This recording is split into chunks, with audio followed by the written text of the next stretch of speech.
Hello दोस्तों, आज हम एक नए वीडियो गोदान में नारी चरित्र के साथ शुरुआत करने जा रहे हैं।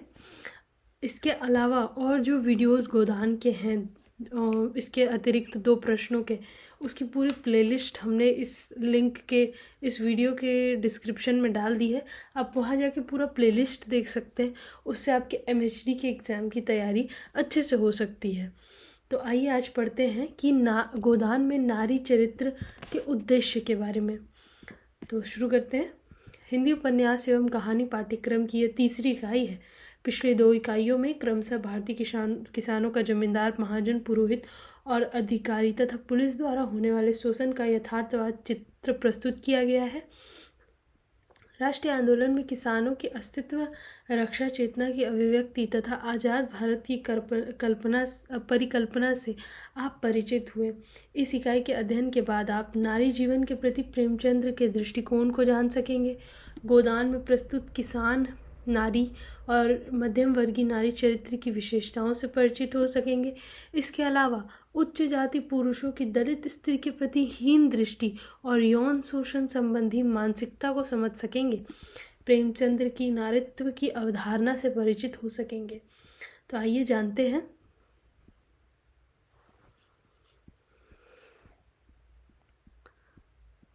इसके अलावा हम अब शुरू करने जा रहे हैं, नारी जीवन के प्रति प्रेमचंद्र का दृष्टिकोण क्या था।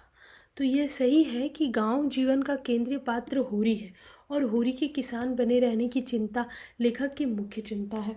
इस दृष्टि से देखा जाए तो किसान संबंधी चिंतन में रचनाकार के मन में जिज्ञासा का भाव नहीं है। इस विषय पर वे मनन कर चुके हैं, संगत निष्कर्षों पर पहुंच चुके हैं। इस विषय पर अब उनको कोई बहस नहीं करनी। वे जानते हैं कि किसान की समस्याएं क्या है। इसे प्रेमचंद्र उपन्यास में बताते हैं, समझाते हैं। इसलिए इस प्रकरण में रचनाकार का आत्मविश्वास कथा को गति देता है, चरित्र को दिशा देता है, परिस्थितियों का समग्र मूल्यांकन कर डालता है। कहीं हिचक नहीं, संकोच नहीं, यह भाव नहीं है कि सत्य का कोई दूसरा रूप भी हो सकता है। इसकी कहीं कोई संभावना नहीं है। यह सत्य वही है जो लेखक ने देखा है, जो लेखक दिखा रहा है। इसमें विवाद की गुंजाइश नहीं है, संवाद की संभावनाएं नहीं है। इस विषय पर जब भी 2 पात्र बात करेंगे वे एक ही बात को आगे बढ़ाएंगे। उनके संवाद परस्पर पूरक ही होंगे। इसमें परिवर्तन की गुंजाइश लेखक नहीं छोड़ता। यह आत्मविश्वास गंभीर चिंतन मनन के बाद आता है, इसमें कोई शक नहीं है। देखिए, ये पार्ट जो भी मैंने पढ़ा है ये उतना महत्वपूर्ण नहीं है। ये बस एक बैकग्राउंड को समझने के लिए पढ़ लेना ज़रूरी लगा तो मैंने पढ़ दिया। अगर आप इसको बहुत बारीकी से नहीं भी पढ़ेंगे तो कोई दिक्कत नहीं। अब आगे जो पॉइंट्स हम पढ़ेंगे उनमें जिन चीज़ों को हाईलाइट करेंगे आप उनको ज़रूर ध्यान में रखिएगा। आइए पढ़ते। परंतु प्रेमचंद जब नारी पात्रों की तरफ मुड़ते हैं तब उनमें वैसा आत्मविश्वास दिखाई नहीं देता। यहाँ ऐसा लगता है मानो इस पर लेखक को नए ढंग से विचार करना है। लेखक चिंतन करता है और तथा चिंतन को आमंत्रित करता है। इस विषय पर अभी प्रेमचंद किसी अंतिम निष्कर्ष पर मोहर नहीं पहुँच सके हैं। इसलिए वे एक ऐसी संभावना छोड़ते जाते हैं कि संभव है कोई कमी रह जाए। अतः संदेश का भाव बना रहता है। बहस समाप्त होते होते फिर गुंजाइश के लिए जगह छूट जाती है। मालती के शब्दों में लेखक कहता है, फिर अभी यह कौन जानता है कि स्त्रियां जिस रास्ते पर चलना चाहती हैं वही सत्य है। बहुत संभव है आगे चलकर हमें अपनी धारणा बदलनी पड़े। किसान जीवन के किसी प्रसंग में ऐसी किसी संभावना की गुंजाइश प्रेमचंद्र ने नहीं छोड़ी है। प्रेमचंद्र ने बहुत सारे नारी चरित्र सामने रखे हैं। उनके जीवन को अनेक तरह से देखा, जांचा, परखा, बहस की, विचार किया और फिर अंतिम रूप से कुछ कह नहीं पाए। मेहता नहीं कह पाए, मालती भी नहीं कह पाई, गोविंदी नहीं कर पाई, सरोज नहीं कह पाई। सबने तर्क दिए। तर्क देते हुए भी गुंजाइश छोड़ दी, खुलापन रह गया। एक बात और भी है। गोदान में प्रेमचंद्र ने किसान के रूप में होरी को मन लगाकर चित्रित किया है। होरी को यदि हीरा, गिरधर, शोभा, भोला से तुलना करे तो स्पष्ट दिखाई देता है कि लेखक ने इन पात्रों के साथ न्याय नहीं किया है। इनको पूर्णतः अभिव्यक्त होने का अवसर नहीं दिया गया। होरी की तुलना में अन्य पुरुष पात्र गौण पात्रों से भी कम स्थान घेरे हुए हैं। लेखक की दृष्टि के केंद्र में बेलारी के आते ही होरी आ जाता है। उसी के चरित्र में शेष पात्रों की चिंताएं भी घुल जाती हैं। हाँ, दाता दीन, झिंगुरी सिंह, नोखेराम, पटवेश्वरी के चरित्र फिर भी उभरे हुए हैं, परंतु ये सब किसान पात्र नहीं है, ये तो शोषक की जमात के हैं। इनकी पहचान जरूरी है। ऐसी स्थिति स्त्री पात्रों की नहीं है। यहाँ धनिया का एक छत्र साम्राज्य नहीं है। दूसरी नारी पात्रों को भी लेखक के संरक्षण मिला है। पुनिया, झुनिया, चूहिया, नोहरी आदि सभी पात्र अपना स्वतंत्र जीवन एवं चरित्रगत विशेषताएं लेकर हमारे सामने आते हैं। आगे पढ़ते, चरित्र चित्रण की विधि और नारी चरित्रण।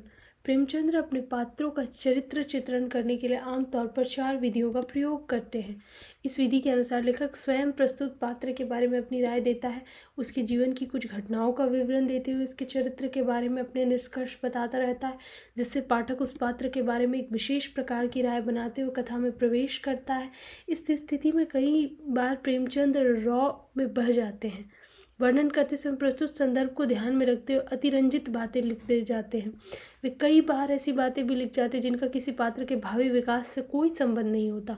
भूमिका बांधते समय परिस्थितियों का अंतररंजित वर्णन करते हुए वे ऐसी अनेक खटकने वाली बातें कह जाते हैं जो कोई भी कला सजग रचनाकार नहीं लिखता। उदाहरण के लिए जुनिया के चरित्र के इन प्रकरणों को लिया जा सकता है। गोबर जुनिया के प्रारंभिक मिलन के अवसर पर उन्होंने लिखा, वह विधवा है, उसके नारित्व के द्वार पहले उसका पति रक्षक बन बैठा रहता था। वह निश्चिंत थी, अब उसके द्वार पर कोई रक्षक न था, इसलिए वह उस द्वार को सदैव बंद रखती है। कभी कभी घर के सूनेपन से उकता कर वह द्वार खोलती है, पर किसी को आते देखकर भयभीत होकर दोनों पट भेड़ लेती है। इसी दुनिया के संबंध में लेखक बाद में यह टिप्पणी करता है, उसे तरह तरह के मनुष्यों से साबिका पड़ चुका था। 2-4 रुपये उसके हाथ लग जाते थे, घड़ी भर के लिए मनोरंजन भी हो जाता था, मगर वह आनंद जैसे मांगने की चीज़ हो, उसमें टिकाव न था, समर्पण न था, अधिकार न था। वह ऐसा प्रेम चाहती थी जिसके लिए वह जिए और मरे, जिस पर वह अपने को समर्पित कर दे। वह केवल जुगनू की चमक नहीं, दीपक का स्थायी प्रकाश चाहती थी। वह एक गृहस्थ की बालिका थी जिसके गृहणित्व को रसिकों की लगावट बाजियों ने कुचल नहीं पाया था। जुनिया जब होरी के घर पर रहने लगी तब एक दिन माता दीन आया और जुनिया से चिकनी चुपड़ी बातें करने लगा। वह रोने लगी। माता दीन ने धीरे से उसका हाथ पकड़ लिया, आहिस्ता से उसने हाथ छुड़ाया। इसी समय सोना आई और उसने पूछा कि माता दीन क्या करने आए थे। जुनिया बोली, पगिया मांग रहे थे, मैंने कह दिया कि यहाँ पगिया नहीं है। इन विरोधी वक्तव्यों से पाठक उलझन में पड़ जाता है। ऐसे अवसर पर वह प्रस्तुत प्रकरण को सत्य मानकर पिछली राय परिवर्तित करता चलता है। कई बार कोई पात्र ऐसा व्यवहार कर देते हैं जिससे लेखक का वक्तव्य निरर्थक ही नहीं, मिथ्या प्रमाणित हो जाता है, परंतु प्रेमचंद्र इस ओर विशेष ध्यान नहीं देते। वे राय देने से कभी किसी प्रकरण में चूकते नहीं। वे पात्र के बारे में हमेशा राय देते हैं और अंतिम राय देते हैं। कभी कभी लेखक के ही अंदाज में एक पात्र दूसरे पात्र के बारे में अपनी राय देने लग जाता है, जिससे उसके व्यक्तित्व का उद्घाटन होता है। पात्रों पर की गई इन टिप्पणियों में भी अक्सर लेखक की सहमति होती है। उसमें भी वक्ता सर्वज्ञ की तरह बोलता है, जिसमें संदेह की कोई गुंजाइश नहीं छोड़ता। मेहता एक बार मालती से कहता है, तुम एक मिनट हम इसमें पहले ये समझ लेते हैं कि झुनिया का जो चरित्र है, इसके मतलब जो नारी चरित्र की बात कर रहे हैं, तो ये दोहरापन यहाँ क्यों बोला जा रहा है लेखक के बारे में? क्योंकि पहले तो झुनिया के बारे में लेखक कहते हैं, अपने विचार रखते हैं कि उसका जब वो विधवा है, उसके नारीत्व की रक्षा पहले उसका पति करता था। वो अपना द्वार बंद रखती थी। जब उसका पति गुजर गया तो उसके बाद उसने अपने द्वार बंद कर लिए, किसी के आने की आहट से वो द्वार बंद कर लेती थी। लेकिन उसी बात को सीधे पलटते उन्होंने कहा कि वह कई ऐसे मतलब रसिकों को जानती थी और मतलब जो उसका फ़ायदा उठाना चाहते थे, पर वो किसी का मनोरंजन नहीं करना चाहती थी। मतलब वो दूध दही बेचने बाजार जाती थी और कई तरह के ऐसे मतलब जो छेड़खानी करते हैं या जो फ़ायदा उठाना चाहते हैं ऐसे लोगों को जानती थी, लेकिन वो उनसे बचने के तरीके भी जानती थी। तो एक और लेखक उसे ऐसी स्त्री के तौर पे दिखा रहे हैं जो बिल्कुल अपने आप को कैद रखती है, निकलना नहीं चाहती, दूसरों से मिलना नहीं चाहती, अपने को बंद रखती है पति की मृत्यु के बाद। दूसरी ओर दिखाना चाहते हैं कि वो सब तरह के जो छल कपट करने वाले लोग हैं उनसे बच के चलती। इसके अलावा एक और जो दृश्य है उसमें झुनिया जो रहती है होरी का इसके अलावा एक और जब झुनिया का से माता दीन आता है और झुनिया का हाथ पकड़ लेता है चुपके से, तो वो रोने लगती है। इसके बाद जब सोना आती है, पूछती है कि माता दीन यहाँ क्या करने आया था, तो वो सच नहीं बताती, वो कहती है पगिया मांगने आए थे। तो इसमें चरित्र को लेके प्रेमचंद्र जी की खुद की भाव जो सोच है वो स्पष्ट नहीं दिखती है, लेकिन वो इसमें राय बनाने के पीछे नहीं पड़ते हैं। उनको जो जहाँ प्रकरण लगता है वो अपनी राय दे देते हैं, अंतिम रूप से भी राय देते हैं दुनिया के बारे में, चाहे और नारी चरित्रों के बारे में। तो इसीलिए कहा गया है कि इसको लेके स्पष्ट उन्होंने ध्यान नहीं दिया है कि उनका चरित्र बदल रहा है। एक इस पहले दृश्य में कुछ और था, दूसरे में कुछ और था झुनिया को लेके, लेकिन फिर भी उन्होंने अंतिम रूप तक अपनी राय, अंतिम वाक्य तक अपनी राय दी है झुनिया के बारे में। इसके बाद अपने वापस अपने दूसरे इसमें आते हैं कि मेहता एक बार मालती से कहता है, तुम सब कुछ कर सकती हो, बुद्धिमती हो, चतुर हो, प्रतिभावान हो, दयालु हो, चंचल हो, स्वाभिमानी हो, त्याग कर सकती हो, लेकिन प्रेम नहीं कर सकती। इस वक्तव्य पर मालती टिप्पणी करती है, झूठे हो तुम, बिल्कुल झूठे। मुझे तुम्हारा यह दावा निस्सार मालूम होता है कि नारी हृदय तक पहुंच जाते हो। इसी तरह गोविंदी की राय भी मालती के बारे में खास अच्छी नहीं है। मेरी दृष्टि में वो वैश्याओं से भी गई बीती है, क्योंकि वो पर्दे की आड़ में शिकार खेलती है। खन्ना भी उससे विवाह और प्रेम के लायक नहीं मानता। आमतौर से ये टिप्पणियाँ भी कथा प्रवाह में मिथ्या साबित हो जाती हैं, परंतु इससे वक्ता का व्यक्तित्व भी प्रकट हो जाता है। उदाहरण के लिए गोविंदी की टिप्पणियों से हम मालती के बारे में न सही परंतु उसके स्वयं के बारे में तो जान ही जाते हैं। गोविंदी खन्ना की पत्नी है, जिसे उपन्यास के आरंभ में लेखक ने कामिनी खन्ना कहकर परिचित कराया है। उसके मन में मालती के प्रति पराजित मन की ईर्ष्या भरी हुई है। जब भी उसके सामने मालती आती है या मालती का जिक्र आता है तो उसे ठेस लगती है, दर्द होता है और उसकी ईर्ष्या कुत्सा के रूप में फूट पड़ती है। उसे शक है कि मालती उसके पति के पीछे पड़ी हुई है या खन्ना मालती से जितना प्रेम करते हैं उतना ही उसको दुत्कारते हैं, जबकि उपन्यास के पहले दृश्य से ही यह स्पष्ट हो जाता है कि खन्ना भले ही मालती के आगे पीछे घूम रहा हो, मालती मेहता के प्रति ही आकर्षित है और मेहता इस सबसे निर्लिप्त है। गोदान के पात्र कई बार अपने बारे में वक्तव्य देकर भी अपने चरित्र को उद्घाटित करते हैं। इसमें वह भी पात्र सर्वज्ञ की तरह अंतिम राय देता है और किसी तरह की कोई गुंजाइश नहीं छोड़ता। ऐसे वक्तव्य भी आमतौर पर लेखक की सहमति होती है। झुनिया सोना से अपने बारे में कहती है, सिवाय मीठी मीठी बातों के वह झुनिया से कुछ नहीं पा सकते और अपनी मीठी बातों को महंगों दामों में बेचना भी मुझे आता है। झुनिया गोबर से कहती है, सोना से नहीं कहती है। जब वो उससे मिलने जाता है झुनिया से, तो वो गोबर से कहती है कि सिवाय मीठी मीठी बातों के वह झुनिया से कुछ नहीं पा सकते और अपनी मीठी बातों को महंगे दामों में बेचना भी मुझे आता है। मैं ऐसी अनाड़ी नहीं हूँ कि किसी के झांसे में आ जाऊँ। हाँ, जब मन जाऊँगी कि तुम्हारे भैया ने वहाँ किसी को रख लिया है, सोना से कहती है, तब की नहीं चलाती। यदि कभी कोई असहमति की बात होती है तो प्रेमचंद्र उस असहमति को रेखांकित करके पाठक को पात्र के बारे में उस समय तक निश्चित राय दे देते हैं। पात्र अपने कर्मों के द्वारा अपने चरित्र को उद्घाटित करते हैं, परंतु प्रेमचंद्र के पात्र अपने क्रियाकलापों से अपना व्यक्तित्व बहुत कम व्यक्त कर पाते हैं। अधिकतर उनके बारे में दूसरे पात्रों की टिप्पणी या लेखक के परिचयात्मक विश्लेषण या स्वयं के बारे में कहे गए वक्तव्यों का से उसका व्यक्तित्व उद्घाटित होता है। पात्र के कर्म तो उन निष्कर्षों की पुष्टि के लिए दिए गए उदाहरण के समान होते हैं उनका स्वतंत्र महत्व बहुत कम होता है। आज के पाठक को यह आरोपित रचना पद्धति खटकती है, परंतु प्रेमचंद्र इन चारों पद्धतियों को प्रसंगानुसार उपयोग करके थोड़ा बहुत घटा बढ़ाकर चरित्र का ढांचा निर्मित कर देते हैं। यह अवश्य होता है कि पाठक की नज़र पात्र के कर्मों पर ही होती है। इसके कारण कई बार लेखक द्वारा दिया गया वक्तव्य भ्रमपूर्ण लगने लगता है। उदाहरण के लिए सीलिया के चरित्र को लिया जा सकता है। माता दीन ने सीलिया को अनाज के ढेर से एक सेर अनाज उसे पूछे बिना उठाते देखा तो सीलिया से अनाज छीनकर अपमानित करके घर से निकल जाने के लिए कहा।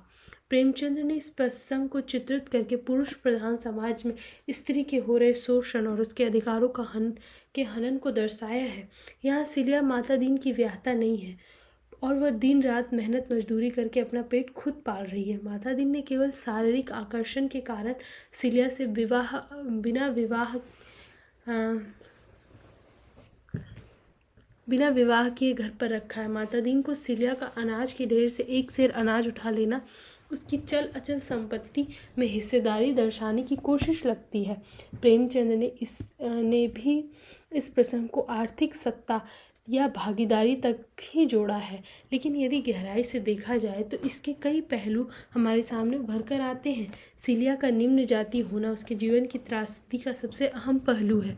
माता दीन का बिना ब्याह किए सीलिया के साथ शारीरिक संबंध जोड़ना, उससे दिन रात मेहनत करवाना और अपने ब्राह्मणत्व को बचाने के झूठे प्रयास में सीलिया द्वारा पकाया गया भोजन न खाना उच्च वर्णीय समुदाय द्वारा अछूतों के साथ किए जाने वाले व्यवहार का ही हिस्सा है। सीलिया द्वारा इसका विरोध न करना, न तो वह माता दीन द्वारा उसे रखैल बनाकर रखने से दुखी है। जन्म सिद्धांत और कर्म पाक सिद्धांत में वह विश्वास करती है और इस विश्वास को बनाए रखने का सतत प्रयास दाता दीन व माता दीन जैसे ब्राह्मणों द्वारा किया जाता है। सीलिया में अपने अस्तित्व के प्रति चेतना का अंश दिखाई नहीं देता। माँ और भाइयों द्वारा उसे अपने घर व बिरादरी में वापस ले जाने का प्रयास भी सीलिया असफल बना देती है। माता दीन के प्रति अटूट प्रेम होने का भी यहाँ कोई संकेत नहीं मिलता, न ही उसे विवाह करके सम्मानपूर्वक पत्नी का दर्जा देने का कोई आश्वासन माता दीन की ओर से उसे मिला है, बल्कि माता दीन का आंखें निकाल कर कहना, नहीं तुझे कोई अख्तियार नहीं है, काम करती है खाती है, जा तू चाहे कि खा भी लूट भी तो यहाँ न होगा। अगर तुझे यहाँ न पड़ता हो कहीं और जाकर काम कर। मजूरों की कमी नहीं है, सेंत में नहीं लेते खाना कपड़ा देते हैं। माता दीन ने सीलिया को एक भोग दासी और मुफ्त में काम करने वाली मजदूरिन से ज़्यादा नहीं समझा, जबकि सीलिया सोचती है कि अब उसके लिए दूसरा कौन सा ठोर है। वह व्याता न होकर भी संस्कार में और व्यवहार में और मनोभाव में व्याता थी और अब माता दीन चाहे उसे मारे या काटे, उसे दूसरा आश्रय नहीं है और दूसरा अवलंब नहीं। प्रेमचंद सीलिया को शोषण व्यवस्था का विरोध करते नहीं दर्शाते, बल्कि शोषण के आगे सिर झुकाकर समर्पण करते ही दर्शाते हैं। होरी की तरह सीलिया भी जातिगत शोषण का विरोध करने के स्थान पर स्थितियों से समझौता करती है। वह भाग्यवाद और कर्मवाद पर विश्वास करती है। इसीलिए अनब्याही पत्नी के रूप में माता दीन के साथ रहने में उसके मन में किसी प्रकार का अपमान बोध नहीं जागता। प्रेमचंद की टिप्पणी है, सीलिया सोच रही थी अब उसके लिए दूसरा कौन सा ठोर है। वह न व्याता होकर भी संस्कार में और व्यवहार में और मनोभाव में व्याता थी और अब माता दीन चाहे उसे मारे या काटे, उसे दूसरा आश्रय नहीं, दूसरा अवलंब नहीं। होरी राय देता है, यह एक यह नोहरी है और यह चमारिन सीलिया।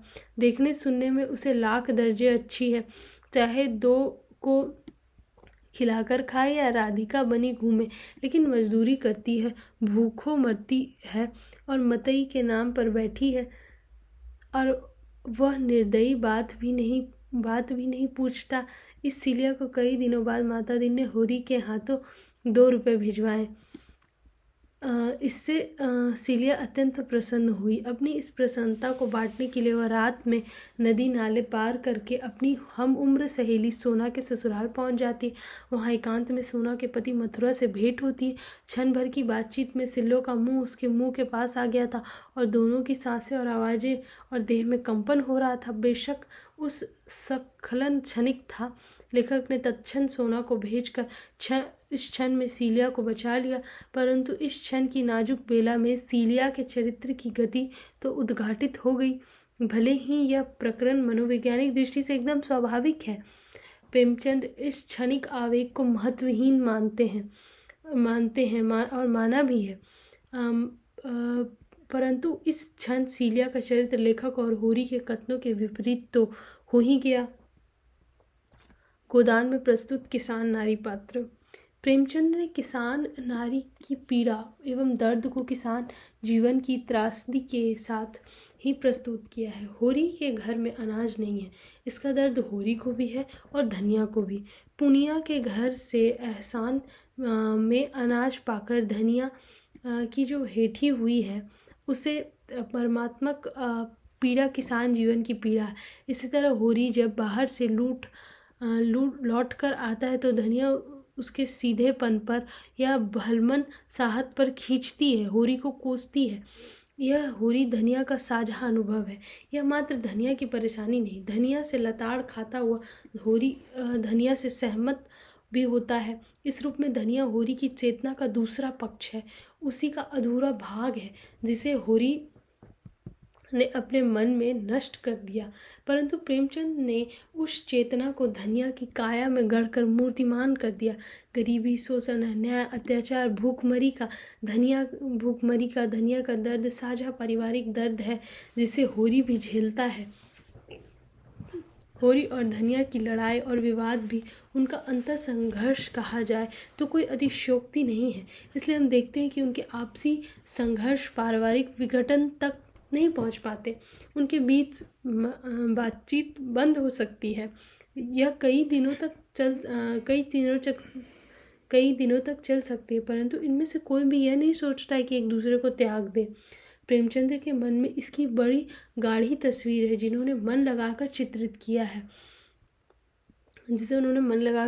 किया है। प्रेमचंद ने किसान परिवारों की एक विशेषता का वर्णन किया है, विशेषतः दलित किसानों में पति पत्नी के बीच की मारपीट का वर्णन।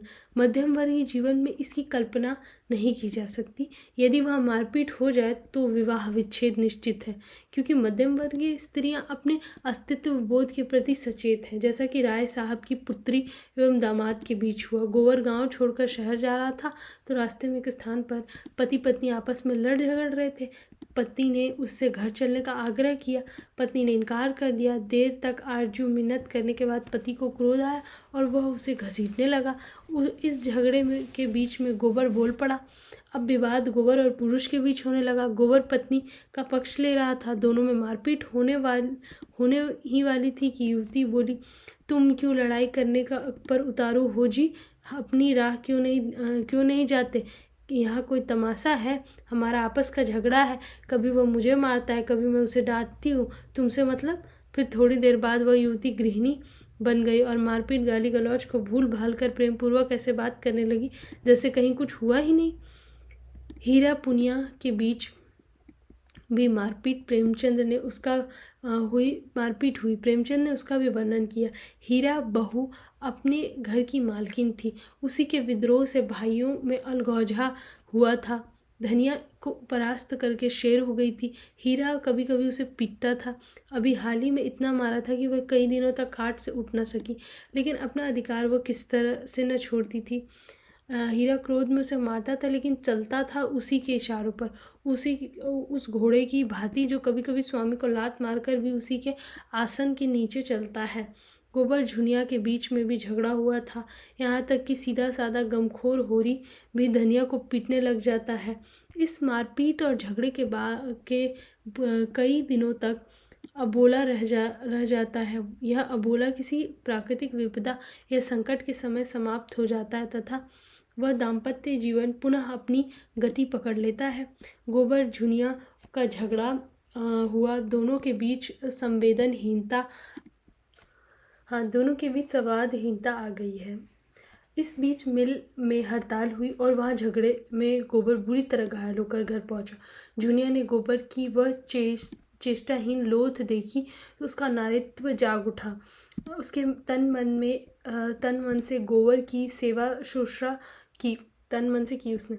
इसी तरह होरी को ज्वर आया तो धनिया का भी ममत्व जाग उठा। लाख बुरा हो उस पर उसी के साथ जीवन की 25 साल काटे हैं। सुख किया है तो उसी के साथ, दुख भोगा है तो उसी के साथ। अब तो चाहे वह अच्छा है या बुरा है, अपना है। दाढ़ी जार ने मुझे उस सबके सामने मारा, सारे गांव के सामने मेरा पानी उतार लिया, लेकिन तब से कितना लज्जित है, सीधे ताकता नहीं, खाने आता है तो सिर झुकाए खाकर उठ जाता, डरता रहता है कि मैं कुछ कह न बैठूं।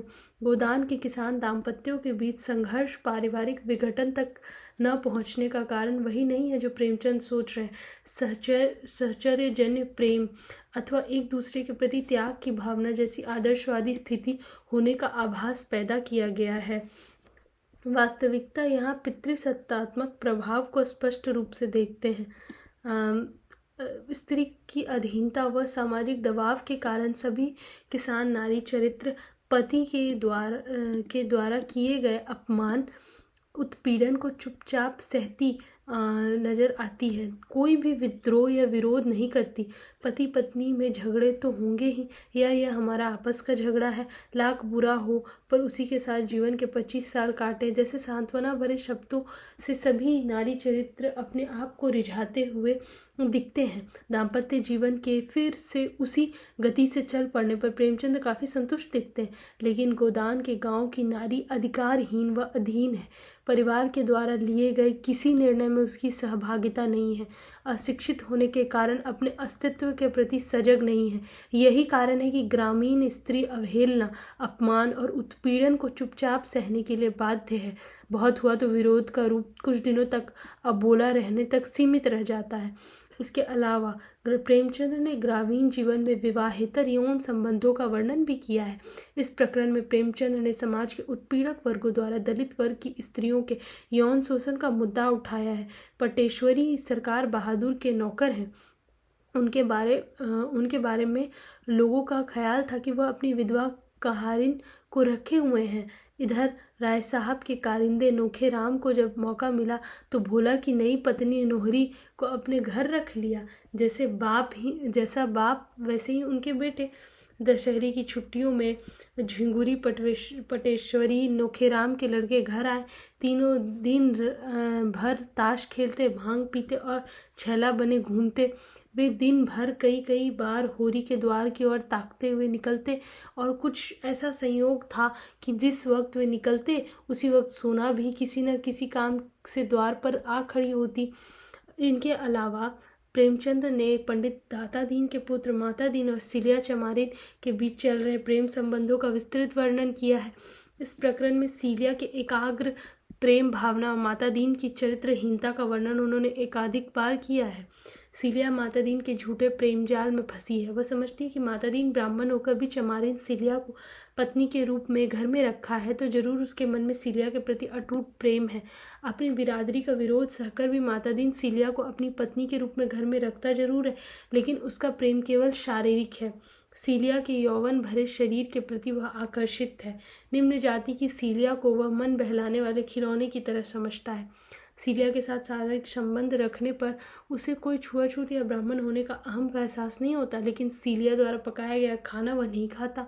अपनी रसोई वह खुद पकाकर खाता है और धर्म की रक्षा मातादीन के लिए सिलिया द्वारा छुआ खाना न खाने तक सीमित है। हमारा धर्म है हमारा भोजन, भोजन पवित्र रहे, फिर हमारे धर्म पर कोई आँच नहीं आ सकती। रोटियां ढाल बनकर अधर्म से हमारी रक्षा करती है। यही नहीं, सिलिया उसकी संपत्ति या खेत के अनाज की भी हिस्सेदार नहीं है। वह अधिकार उसे कभी नहीं दिया गया, और जब उसे मातादीन से पूछे बिना ही 2 मुट्ठी अनाज उठाया तो सिलिया को उसका सही स्थान व दर्जा व अधिकार क्षेत्र कहाँ तक है यह समझा दिया जाता है। अपमानित करके घर से निकाल दिया जाता है। उस घर से जो कुछ भी सिलिया का नहीं था, सिलिया सोच रही थी अब उसके लिए कौन सा ठोर है। वो व्याता न होकर भी संस्कार में और व्यवहार में और मनोभाव में व्याता थी, और अब मातादीन चाहे उसे मारे या काटे, उसे दूसरा आश्रय नहीं है, दूसरा अवलंब नहीं है। उसे वह दिन याद आए और अभी 2 साल भी तो नहीं हुए जब यही माता दीन उसके तलवे सहलाता था, जब उसने जनेऊ हाथ में लेकर कहा था कि सिलिया, जब तक दम में दम है तुझे व्याता की तरह रखूँगा। जब वह प्रेमातुर होकर घर में और बाग में और नदी तट पर उसके पीछे पीछे पागलों की भांति फिरा करता था, और आज यही निष्ठुर व्यवहार मुट्ठी भर अनाज के लिए उसका पानी उतार लिया। अब आगे पढ़ते। गोदान में चित्रित मध्यवर्गीय नारी पात्र। जैसा कि पहले कहा जा चुका है कि गोदान का शहरी कथा के केंद्र में मालती है। उपन्यास में मालती का प्रवेश राय साहब द्वारा दी गई दावत में होता है। इसके बाद जब भी उपन्यास में शहर आता है, मालती अवश्य आती है। आरंभ में प्रेमचंद ने मालती का परिचय उपहास के स्वर में दिया। उन्होंने लिखा, दूसरी महिला जो ऊंची एड़ी का जूता पहने हुए है और जिनकी मुख छवि हंसी फूट पड़ती है, मिस मालती हैं। आप इंग्लैंड से डॉक्टरी पढ़ाई हैं और अब प्रैक्टिस करती हैं। तालुकेदारों के महलों में उनका बहुत प्रवेश है। आप नवयुवक की साक्षात प्रतिमा है। गात कोमल पर चपलता कूट कूट कर भरी हुई है। झिझक या संकोच का कहीं नाम नहीं। मेकअप में प्रवीण, बला की हाजिर जवाब, पुरुष मनोविज्ञान की अच्छी जानकार, आमोद प्रमोद को जीवन का तत्व समझने वाली, लुभाने और रिझाने की कला में निपुण। जहाँ आत्मा का स्थान है वहाँ दर्शन, जहाँ हृदय का स्थान है वहाँ हाव भाव, मनोद्गार को कठोर निग्रह, जिसमें इच्छा या अभिलाषा का लोप हो गया है। इसके विपरीत उन्होंने खन्ना की पत्नी को बहुत आदर सम्मान से प्रस्तुत किया। वह जो खादी की साड़ी पहने बहुत गंभीर और विचारशील सी है। मिस्टर खन्ना की पत्नी कामिनी खन्ना है। हालांकि अगले दिन की शिकार पार्टी के दौरान वे उसके अस्तित्व को ही भूल गए। यहाँ तक कि उपन्यास में लेखक उसका नाम भी याद नहीं रखता। यहाँ उसे कामिनी खन्ना कहकर परिचय करवाया गया और बाद में वो इसे गोविंदी नाम से संबोधित करता है। आरंभ से ही प्रेमचंद परंपरा और आधुनिकता, भारतीय और पाश्चात्य सभ्यता का द्वंद्व खड़ा करना चाहते। गोविंदी को वे भारतीय नारी के आदर्श के रूप में चित्रित करना चाहते हैं। मेहता जैसा विचारशील पुरुष उसी को अपना आदर्श मानता है, परंतु उपन्यास के विकास के क्रम में वह इस आदर्श की रक्षा नहीं कर पाती और मालती के प्रति लेखक के दृष्टिकोण में लगातार परिवर्तन होता रहता है। कथा के विकास के क्रम में वे थोड़ी देर बाद ही लिखते हैं, मालती बाहर से तितली है, भीतर से मधुमक्खी। उपन्यास के अंत होते होते मेहता भी मालती के भक्त हो जाते हैं और लेखक उसी का आदर्शीकरण करने लग जाता है। मालती केवल रमणी नहीं है, माता है, और ऐसी वैसी माता नहीं, सच्चे अर्थ में देवी और माता और जीवन देने वाली, जो पराये बालक को भी अपना समझ सकती है, जैसा उसने मातापन का सदैव संचय किया हो और आज दोनों हाथों से लुटा रही हो। मालती अविवाहित है। उपन्यास के अंत में भी वह अपने इसी निश्चय पर कायम है कि मित्र बनकर रहना स्त्री पुरुष बनकर रहने से कहीं सुखकर है। और मालती के सारे शहर में बदनाम करने वाली गोविंदी भी एक दिन सोचती है बहुत अच्छा करती है जो ब्याह नहीं करती। अब अभी सब उसके गुलाम हैं, तब वह एक की लौंडी होकर रह जाएगी। बहुत अच्छा कर रही है। समाज में 2-4 ऐसी स्त्रियां बनी रहे तो अच्छा, पुरुषों के कान तो गर्म करती रहें। दरअसल प्रेमचंद्र के मन में प्रेम, विवाह, नारी स्वतंत्रता, परिवार, समाज आदि को लेकर कई तरह के सवाल उठ रहे थे। एक चिंतक के रूप में वे किसी निश्चित निष्कर्ष पर नहीं पहुंच पा रहे थे। इसलिए जब भी शहर बुद्धिजीवी पात्र इकट्ठा होते थे वो यह सवाल उठा देते थे कि विवाह करना चाहिए या नहीं। शिकार पार्टी में कहा जाता है कि विवाह बंधन है और नई थ्योरी है मुक्त भोग। बुद्धिजीवी मेहता से पूछा जाता है कि आप किसे श्रेष्ठ मानते हैं, समाज की दृष्टि से विवाहित जीवन को, व्यक्ति की दृष्टि से अविवाहित जीवन को। यह कहकर मेहता टाल जाते हैं। वैसे भी मेहता नारी स्वतंत्रता को पश्चिम का आदर्श मानते हैं। जिसे तुम प्रेम कहती हो वह धोखा है, उद्दीप्त लालसा का विकृत रूप। उसी तरह जैसे सन्यास केवल भीख मांगने का संस्कृत रूप है, वह प्रेम अगर वैवाहिक जीवन में कम है तो मुक्त विलास में बिल्कुल नहीं है। सच्चा आनंद, सच्ची शांति केवल सेवा व्रत में है। इसी तरह मेहता प्रेम के बारे में कहते हैं, प्रेम जब आत्मसमर्पण का रूप ले लेता है तभी ब्याह है, उसके पहले केवल अय्याशी है। इसके बाद हम लोग पढ़ेंगे जाति व्यवस्था और दलित नारी का उत्पीड़न। साथ साथ अगर आप इस आपको पढ़ने में ऐसा होता है कि आप पढ़ते पढ़ते थक जाते हैं या फिर रुक जाते हैं या नींद आने लगती है, तो आप चाहें तो आप साथ साथ अगर आपके सामने नोट्स है इसका या फिर PDF है तो आप साथ साथ पढ़ सकते हैं, ताकि आप एक बार इस तरह से रिवीजन कर लें और फिर हाइलाइटेड पॉइंट्स का रिवीजन कर लें बाद में। और अगर अभी आपके पास PDF नहीं है तो आप एक और काम कर सकते हैं कि हमारे इस वीडियो के डिस्क्रिप्शन में लिंक है, उस लिंक से आप जाके PDF डाउनलोड कर सकते हैं। वहाँ हमने PDF भी रखा हुआ है, तो आप वहाँ से जाके PDF डाउनलोड करके साथ साथ पढ़ते चलेंगे तो भी उससे बहुत फ़ायदा होगा। क्योंकि इससे क्या होता है कि आपका दिमाग डिस्ट्रैक्ट नहीं होता है, आप एक फ़्लो में पढ़ते जाते हैं और ज़्यादा भी पढ़ सकते हैं, वरना आप डिस्ट्रैक्ट हो जाते हैं तो फिर ठीक से फ़्लो में पढ़ नहीं पाते और चीज़ें भी समझ में नहीं आती है। चलिए आगे पढ़ते हैं। जाति व्यवस्था और दलित नारी का उत्पीड़न।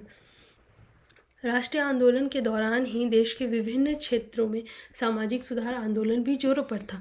परंपरागत रूढ़ी रीति परंपराओं, अंधविश्वास, जातिवाद और स्त्री पुरुष असमानताओं को नष्ट करके एक नए समतावादी समाज की स्थापना का कुछ समाज सुधारक स्वप्न देख रहे थे, जिनमें प्रमुख थे महात्मा ज्योतिबा फूले, आगरकर, फिर न्याय रानाडे और सावित्रीबाई फूले, एनी बेसेंट।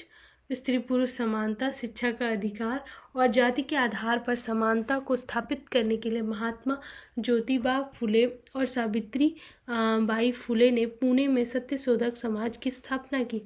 इसी के कार्यक्रमों के तहत लड़कियों के लिए और दलितों के लिए पहली पाठशालाएं खोली गई। दलितों के अधिकार को स्थापित करने हेतु अपने घर का कुआं दलितों के लिए खोल दिया। इस क्रांतिकारी घटना का प्रभाव ग्रहण करके महाराष्ट्र, गुजरात में समाज सुधार आंदोलन ने गति पकड़ी थी। इसी समय में महात्मा गांधी द्वारा अछूतोद्धार और अस्पृश्यता निवारण का आंदोलन उत्तर भारत में चल रहा था। गांधी जी का मानना था कि वर्ण व्यवस्था और जाति व्यवस्था और उससे निश्चित हुई जाति व्यवस्था के दृढ़ समर्थक थे और भारत के विकास के लिए इसे अनिवार्य मानते रहे हैं। उनके अनुसार उच्च जाति समुदाय के सोच में जब तक परिवर्तन नहीं होगा, अछूतोद्धार यहाँ संभव नहीं है। अछूतों की स्थिति को बदलने हेतु जिन अछूतोद्धार कार्यक्रमों को गांधी जी द्वारा चलाया गया वह देश भर में इसके प्रति आस्था दिखाई गई थी। वास्तव में ये कार्यक्रम केवल तथाकथित उच्च जाति समुदाय में के मन परिवर्तन हेतु चलाए जा रहे थे।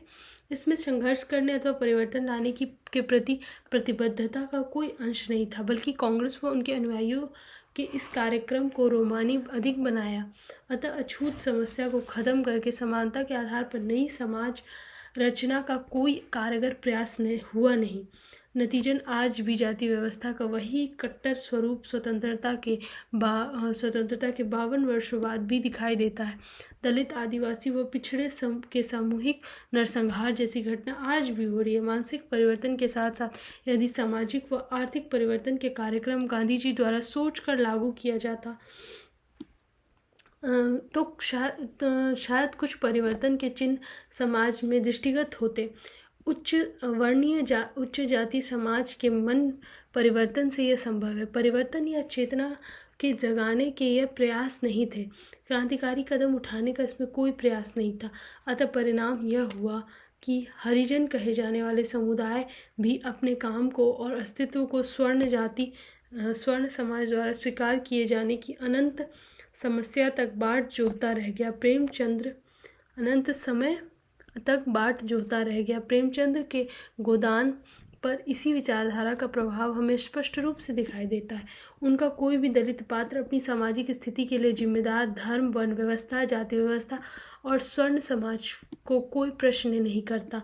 जिस स्थिति में वे जी रहे हैं उसे अपने पूर्व जन्म के कर्मफल के रूप में स्वीकार करके चुपचाप अत्याचार और अन्याय को झेलते चले जाते हैं। महाराष्ट्र में डॉक्टर अंबेडकर के नेतृत्व में दलित समाज की अस्मिता और अस्तित्व की स्थापना के लिए चल रहे दलित मुक्ति आंदोलन का भी प्रेमचंद्र की रचना पर कोई प्रभाव नहीं दिखाई देता।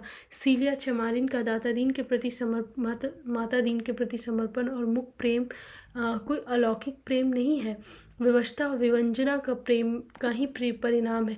परंपरागत मानसिकता को वह वहन कर रही है। उसके हिस्से में आया दर्द, अवहेलना, अपमान और अत्याचार को अपने भाग्य का हिस्सा मानती है।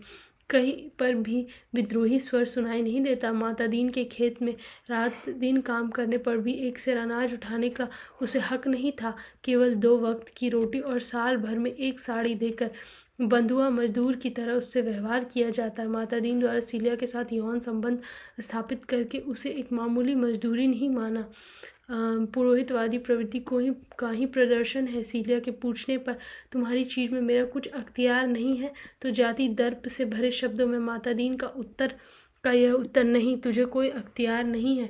काम करती है, खाती है, जो तू चाहे कि खा भी लुटा भी ही, तो यहाँ यह नहीं होगा।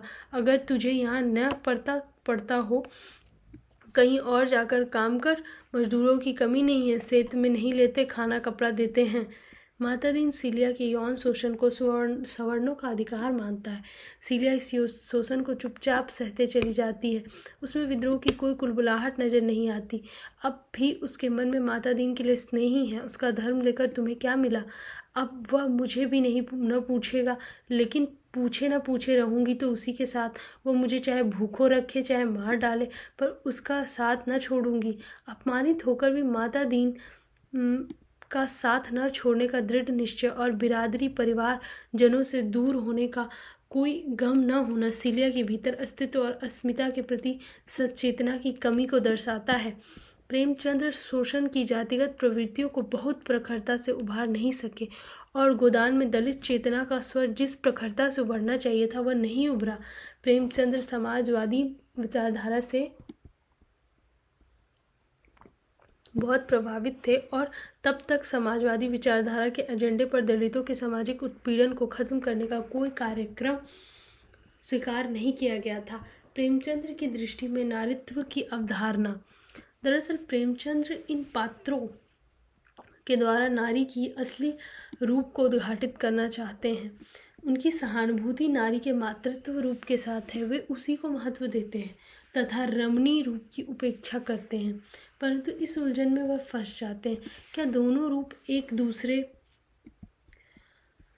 के विरोधी हैं? क्या रमणी में माता का रूप नहीं होता? क्या माता बिना रमणी का रूप धारण किए माता नहीं बन सकती है? क्या सफल रमणीत्व के बिना आदर्श मातृत्व की कल्पना की जा सकती है?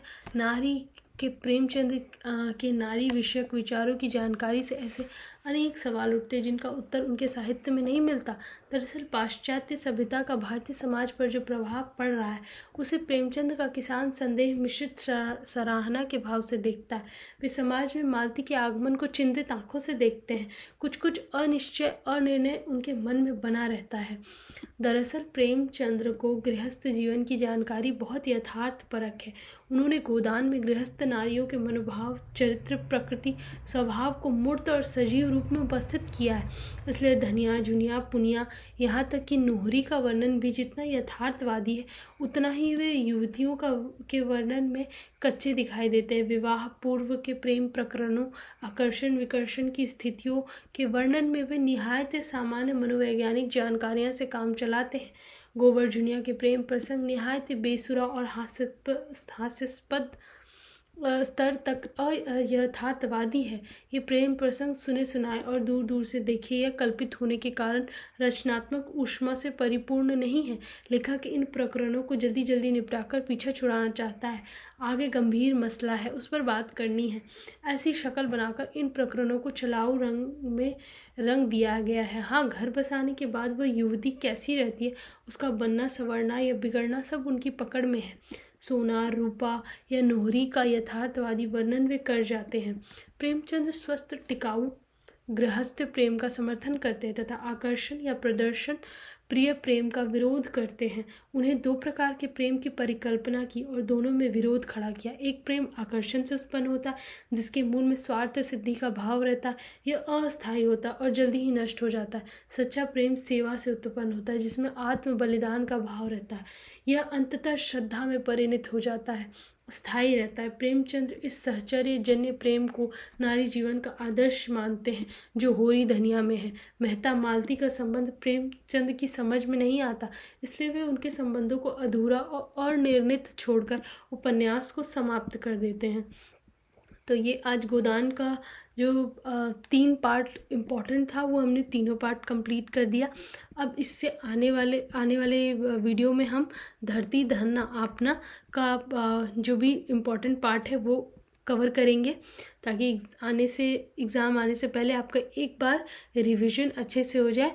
तो आप वीडियो को ज़रूर देखें, ठीक है। चैनल को सब्सक्राइब करें ताकि जो भी नए अपडेट हो आपसे जल्दी से जल्दी पहुंचे। Thank you.